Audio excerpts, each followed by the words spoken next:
Olá, meus amigos, irmãos em Cristo. Mais uma vez estamos aqui para continuar o nosso colóquio. Só que aqui só eu falo, vocês só escutam, sobre a oração. No encontro passado, nós já abordamos, sobre a disciplina, sobre o momento da oração, sobre se colocar na presença daquele que nós estamos falando, que não é um momento informal, mas é um momento realmente de respeito, de saber se colocar com quem nós estamos falando, que é o nosso Deus. E aí ficou para hoje o nosso tema, que nós vamos abordar, que nos fala sobre a importância da oração. Mas antes disso, como nós estamos falando em oração, nós não podemos deixar de fazer a nossa breve oração, porque nós estamos aqui falando das coisas de Deus. Vamos então pedir a luz do Espírito Santo, que é a luz da alma, que inclusive é o lema desses nossos encontros, para que possamos realmente deixar a luz divina nos iluminar, para que possamos acolher os ensinamentos da igreja e dos santos e santas da igreja que hoje nós aqui abordaremos. Em nome do Pai, do Filho e do Espírito Santo. Amém. Iluminai, Senhor, nossa mente e nossos corações, para que tudo transcorra segundo a vossa vontade, começando e terminando em vós, em nome do Pai, do Filho e Espírito Santo. Amém. Meus irmãos, importância da oração. Tenho certeza que todos vocês sabem da importância da oração. Só que agora nós vamos falar sobre a importância da oração através do testemunho dos santos e santas da igreja. O que eles nos deixaram sobre a sua experiência de oração? O que eles deixaram de ensinamento? Como foi o testemunho de vida deles? Eu começo dizendo para vocês sobre uma grande mística da igreja, que eu já citei na apresentação sobre a oração. Santa Teresa d'Ávila, que era uma santa doutora da igreja. E a sua ocupação principal era sobre a oração. Para ela, a grande mestra da vida espiritual, oração era tudo. Ela insistia isso com as suas noviças, com as demais freiras no Carmelo onde ela morava. Tanto que eu já disse que ela deixou vários livros escritos sobre esse tema. Ela insistia tanto nos seus escritos, falando da importância da oração, que sem ela era impossível se santificar. Um livro, talvez o mais conhecido dela, que algum de vocês deva conhecer, chama-se Moradas ou Castelo Interior. Ela coloca esse castelo interior como dentro da nossa alma, onde Deus mora lá no fundo da nossa alma. E aí ela coloca 7 estágios de amadurecimento da nossa fé para irmos ao encontro do nosso Deus, para irmos ao encontro à majestade que mora lá dentro da nossa alma. E para entrar nessa caminhada de busca de Deus, o primeiro passo é a oração. São 7 fases, 7 compartimentos que ela diz que existem dentro de nós, a começar do primeiro e até o 7º, que já está totalmente na presença de Deus. E os 3 primeiros passos dependem totalmente de nós, que é uma vida de oração que nós vamos amadurecimento conforme nós buscamos ir ao encontro desse Deus através de uma vida de oração. Então vocês estão vendo que eu estou falando de vida de oração e não apenas aquela oraçãozinha que a gente faz rapidinho, reza Ave Maria, um Pai Nosso e sai para o trabalho. Vida de oração é quando a pessoa aprende e tem a disciplina de colocar-se na presença de Deus e sentir pela fé essa resposta de Deus a nós que o buscamos. Então Santa Teresa, ela foi essa grande doutora, sobre a oração. Ela escreveu livros, ensinou as suas meninas, as moças que entravam no Carmelo, mesmo as freiras, que sem a oração não haveria santidade de vida. Ela foi uma doutora, mas nós tivemos outros também. Um outro santo também que nos deixou sobre a oração foi um santo que vocês vão saber sobre a congregação deles. Ele tornou-se bispo. Ele viveu no ano 1700 e alguma coisa, quer dizer, há 300 e poucos anos atrás, e ele deixou essa frase para nós: é certo que quem reza se salva, quem não reza se condena. Ele está aqui colocando a oração como caminho certo e forte para a eternidade. Mas a oração, ela começa a agir em nós já para esta vida, para nos ajudar a caminharmos nessa vida pelos caminhos do Evangelho, para nos proteger de todo mal, de todo perigo, para nos abrir as portas da mente e do coração para que o Espírito Santo venha fazer em nós a vontade de Deus. Este santo que eu estou dizendo aqui, que também tornou-se doutor da igreja, que fez essa frase, é o grande bispo e doutor Santo Afonso de Ligório. Ele foi o fundador da Congregação do Santíssimo Sacramento. É a congregação dos padres redentoristas, que fazem as missões pelo mundo todo. Não é só no Brasil, é no mundo todo. Ele é conhecido como o doutor da oração. Santa Teresa é a doutora. Não que ela tenha escrito só para as mulheres e ele para os homens, é que no campo feminino ela é considerada doutora. E no campo masculino, Santo Afonso de Ligório.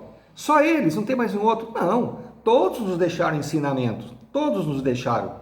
É que eles aprofundaram mais esse tema e nos deixaram caminhos sólidos e bem iluminados para podermos trilhar em nossas vidas. Todas as congregações religiosas nos deixaram ensinamentos, não é verdade? São Bento, que foi uma das primeiras, o lema deles é oração e trabalho. Ou seja, na nossa vida temos que rezar para trabalhar. Isso é para os pessoas ali, os monges do seu mosteiro, mas que nós podemos trazer para a nossa vida também. Então as congregações religiosas, todas elas deixaram maneiras e modos de oração. Mas eu trouxe para vocês o Santo Afonso Ligório, que é dos redentoristas que vocês conhecem mais. E ele disse uma certa vez que na introdução da sua obra, A Oração, que aliás é um livro fácil de ler, eu já li, também existe na internet, vai lá no Google, coloque lá Santo Afonso Ligório, A Oração, livro A Oração, dá para baixar, é um livro prático e fácil de ler, é um livro muito rico, é um livro que vocês vão ler, vocês vão amar, não é difícil, acredita em mim, chama-se A Oração, de Santo Afonso de Ligório. Ele, gente, deixou escrito mais de 100 obras. Mais de 100. E ele deixou escrito que a oração, ele não escreveu nada de mais útil sobre esses 100 livros do que esse livro, A Oração. Para vocês terem uma ideia o valor que ele dava para a oração, ele, quando mandava lá para a Europa os seus padres lá redentoristas para pregar em missões, ele falava para as pessoas, ele tinha o hábito na época de escrever pequenas frases, versinhos sobre oração para entregar para o povo. Naquele tempo não sei como que fazia, se ele usava tipografia, já existia, não sei qual era a técnica que usava. Ele tinha muitos versinhos motivando as pessoas na vida de oração. E é interessante porque nessas breves frases que ele fazia, os padres saíam e entregavam, pregavam sobre oração, pregavam sobre o reino de Deus, sobre tudo aquilo que nós já presenciamos quando participamos da missão redentorista em nossa vida. Mas eu quero chegar num ponto seguinte, ele deixou escrito nesse livro, que eu já li, vocês vão ler, porque é fácil de ler, a oração, que se os padres deixassem pelo menos o hábito da oração frequente na vida daquelas pessoas que eles foram em missões, já teria valido toda a missão. Olha a importância que esse santo dá. Santa Teresa foi outra, viveu 200 anos antes desse. Já insistia na importância da oração. E agora aí, Santo Afonso, ele vem nos dizer que a oração, numa missão, se deixar o hábito entre o povo, já teria valido tudo. Santo Agostinho é outro que nos ensina. Ele diz assim, para poder rezar, tenhamos fé. Sim, se não tiver fé, a gente não vai rezar. E se queremos que a fé que nos faz rezar, não desfaleça, rezemos. A fé faz brotar a oração, e a oração que brota habitua-se a pedir o fortalecimento da fé. É uma roda viva. Lembra que eu disse na apresentação? Não existe fé sem oração, nem pode haver oração sem fé. Olha só, né? Disse que falei a vocês que tantos meios que existem para fortalecer a fé, eu insistia, entre tantos que tem, a oração é o que está mais ao nosso alcance, é aquela que mais vai nos ajudar na nossa busca de Deus em nossa vida e para a nossa salvação e santificação de nossas almas. Santa Faustina, eu estou citando hoje, como eu disse, a importância da oração na vida dos santos.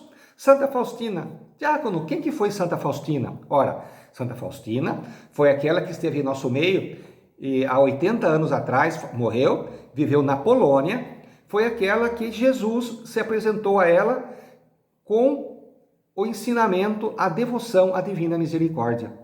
Naquele quadro, Jesus, eu confio em vós. Foi ela que recebeu essa revelação de Jesus. Não que a misericórdia não fosse conhecida. Sim, desde o Antigo Testamento já se cantava que a misericórdia de Deus é eterna. Ele apenas trouxe novas maneiras das pessoas buscarem a misericórdia de Deus, né? Entre elas, vamos ver se a minha memória não falha agora aqui, mas nós temos a hora da misericórdia, que é às 3 horas da tarde, a devoção do terço da misericórdia, o quadro da Divina Misericórdia, né? Temos a novena da Divina Misericórdia, temos a festa da Divina Misericórdia, que se celebra por instituição de João Paulo II, todo domingo após a Páscoa. Primeiro domingo após a Páscoa é o domingo da Divina Misericórdia. Santa Faustina, que é essa santa que recebeu essa revelação de Jesus, ela disse assim no seu livro, no Diário da Divina Misericórdia: não existe uma graça sequer que possa ser obtida sem o auxílio da oração. Toda graça que nós recebemos nos vem por elas. Olha, meus irmãos, por isso Jesus fala: buscai e achareis, batei e vos será aberto. Tudo que pedir ao Pai, se for da vontade dele, ele vos dará. Então nós temos que ir atrás, temos que pedir, temos que suplicar, né? A oração, meus queridos, é agora que vem aqui. Mas viu, aquele ponto que nós estamos chegando ao final desse encontro de hoje. Eu dizia, Deus é onipotente, tudo pode. Deus é onipresente, ele ocupa todos os lugares, está presente e é onisciente. A sua ciência é superior a tudo, ele tudo sabe. E sabe da nossa vida. Como diz o Salmo, antes de eu me levantar, ele já sabe o que eu vou fazer. Antes da palavra vir à minha boca, ele já sabe o que eu vou falar. Se eu subo a montanha, ele já sabe o que eu vou fazer. Se eu desço aos abismos, ele vai estar lá também. Naquele salmo, que tem aquele lindo canto chamado Sonda-me. Senhor, tu me sondas. Então, por que rezar se ele sabe tudo? Muito bem. Mais um santo da igreja. Um santo considerado talvez o maior de todos os teólogos da história da igreja. São Tomás de Aquino. Viveu no ano 1250, por aí. Olha o que ele nos diz. A oração é necessária não para que Deus conheça as nossas necessidades, que ele já sabe, mas para que nós fiquemos conhecendo a necessidade que temos de recorrer a Deus, para receber oportunamente os socorros da salvação e as graças necessárias para a vida do nosso dia a dia. Isso eu estou acrescentando, né? Então Deus sabe tudo, mas nós que temos que ter a necessidade de saber que precisamos buscar Deus em nossa vida. Então, meus irmãos, agora para encerrar eu deixo vocês com essa frase. Muitos devem ter ouvido, eu costumo usá-la muito. Gravem bem isso. Deus, meus queridos, Deus, depois de todo esse ensinamento que eu passei sobre alguns santos aqui, sem nós, sem eu, você, continua Deus. Nós, eu, você, sem Deus, não somos nada.